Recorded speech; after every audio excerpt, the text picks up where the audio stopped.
নমস্কার, কেমন আছেন সবাই? আজ বৃহস্পতিবার, বাজে এখন সকাল 9:30। এই যে স্নান টান করে এখন পুজো দেবো, পুজোর জন্য ফুল তুলবো। এখন শরীরটা মোটামুটি ঠিক আছে। দুটো দিন একটু জ্বর ছিল, আজকে একটু ভালো আছি। আর আজ হচ্ছে স্কুল ছুটি বাচ্চাদের, রামনবমীর ছুটি দিয়েছে। যদিও হচ্ছে যে রামনবমী কাল মনে হচ্ছে, আজকে অষ্টমী, ঠিক জানা নেই আমাদের এখানেও রামনবমীর পুজো হয় বল গ্রাউন্ডে। মানে যদি যাই আপনাদেরকে নিয়ে যাব, ইচ্ছে আছে যাওয়ার, বাচ্চাদেরকে ঘুরিয়ে নিয়ে আসবো। রামের পুজো হয় আমাদের এখানে, এই কয়েক বছর হলো হচ্ছে, দেখতে পাচ্ছি। চলুন। আর ওইদিকে সঙ্গীতা হচ্ছে যে গাজরের হালুয়া খাবে, তার জন্য গাজরগুলোকে ছুলতে দিয়েছি। গাজরগুলো ছুলছে, আগের দিন একবার বানিয়েছিলাম, এত পছন্দ হয়েছে ফ্রিজে রাখার পরই, মানে তার পরের দিনই সব শেষ হয়ে গেছে। ওই জন্য আবার হচ্ছে যে আজকে একটু বেশি করেই বানাবো। ও হচ্ছে ওদিকে জোগাড় করছে। আর আজ যেহেতু বৃহস্পতিবার, আজ নিরামিষ রান্না। আজ রান্না সেরকম কিছু রাখবো না, মানে মুখে কিছু ভালো লাগছে না, তরকারি, মানে সেরকম। আজকে ভাজা করব আর একটু মুগের ডাল করব সজনে ডাঁটা দিয়ে, ভালো লাগবে। চলুন পুজোটা সেরে তারপরে রান্না জোগাড় করি। আর শাক ভাজা করবো, বাপের বাড়ি থেকে যে শাক নিয়ে এসেছিলাম সজনি শাকগুলো, সেগুলো এখনও ভাজা করা হয়নি। আর আমাদের বাড়ির শাকগুলোও বড় হয়ে গেছে, কলমি শাক আর হচ্ছে যে চাপালুটে শাক, ওইগুলোও পরপর হবে দুদিন।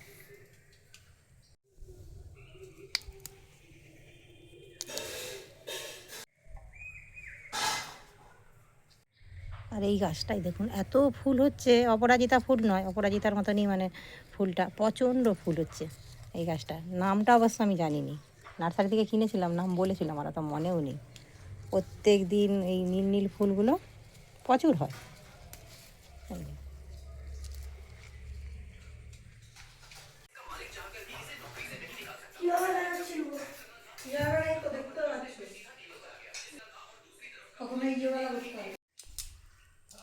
এই যে ওদিকে আমার পুজো দেওয়া হয়ে গেছে, এদিকে এখন এরা গাজরের হালুয়ার জন্য গাজর ছুলছে।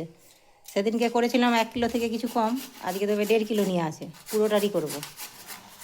গোপাল যেদিকে ছুলছে গাজর, আর এদিকে হচ্ছে যে সঙ্গীতা কুড়ছে। কুড়োনিটা একটু ছোট হয়ে গেছে, একটু বড় হলে ভালো হতো। আর এই যে দুধ খানিকটা ফ্রিজেও আছে, এটা হচ্ছে যে রান্নার আগে করে নেবো, এটা করে নিয়ে তারপর রান্না বসাবো। এটা যারা ভগবানকে ভোগ দেয়, মানে সেবা দেয়, প্রত্যেক দিন রান্না করে এই গাজরের হালুয়াটা দেওয়া যেতে পারে, মানে মিষ্টি হিসাবে।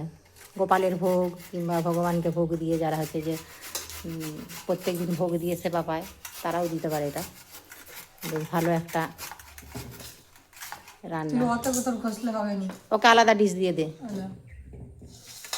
গাজরগুলো ধুয়ে নিয়েছিলিস তো ভালো করে? আর এই যে এইদিকে ডাঁটা নিয়েছি, কিনেছি এইগুলো হচ্ছে যে দেশি ডাঁটা, 12 মাসি। এই ডাঁটাগুলো খেতে ভালো লাগে, লম্বা লম্বা যে সবুজ রঙের ডাঁটা হয়, তার থেকে এই ডাঁটাটা খেতে ভালো হয়। এইগুলো হচ্ছে যে 500 আছে ওজনে, 500 ওই 30 টাকার মতো নিয়েছে। আর আমাদের গাছটা থাকলে ডাঁটা তো খেতে পারা যেত নি, এতখানে মানে ডাঁটা পুরো গাছ ভেঙে একদম ডাল ভেঙে যেত ডাঁটার ভারে, এত হয়েছিল। কিছু করার নেই, কিনেই খেতে হবে। এই যে এগুলো কিনেছি, আজকে সজনে ডাঁটা দিয়ে করব ডাল, মুগের ডাল, আর ভাজা করবো, তাই তো রে সঙ্গীতা?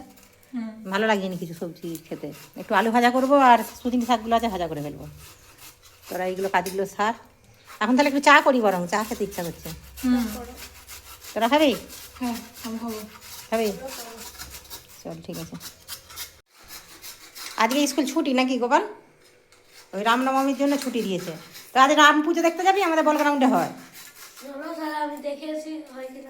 না, আজকেই তো হবে মনে হচ্ছে, আমি ঠিক জানিনি। গাজর ছিল, আবার দেখতে যেতে হবে।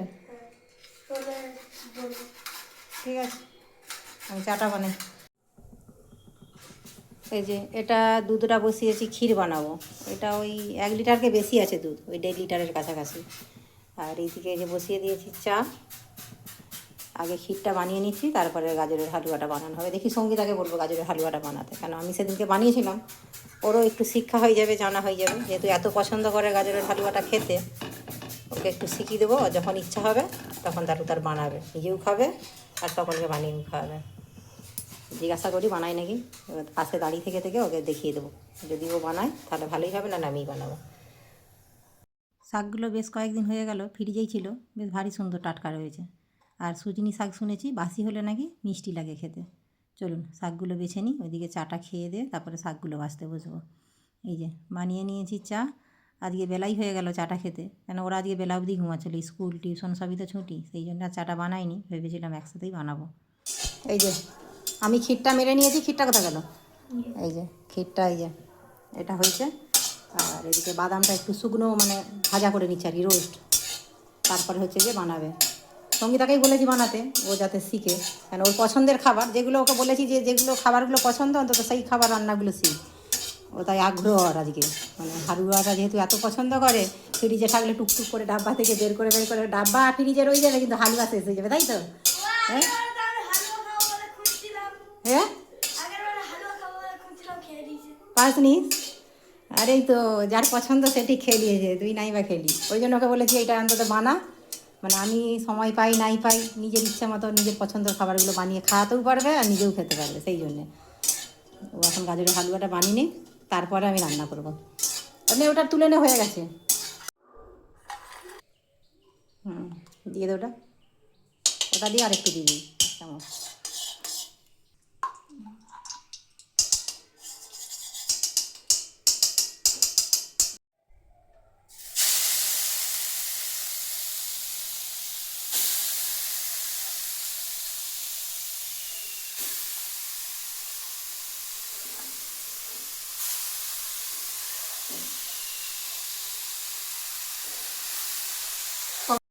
এই যে হয়ে গেছে গাজরের হালুয়া।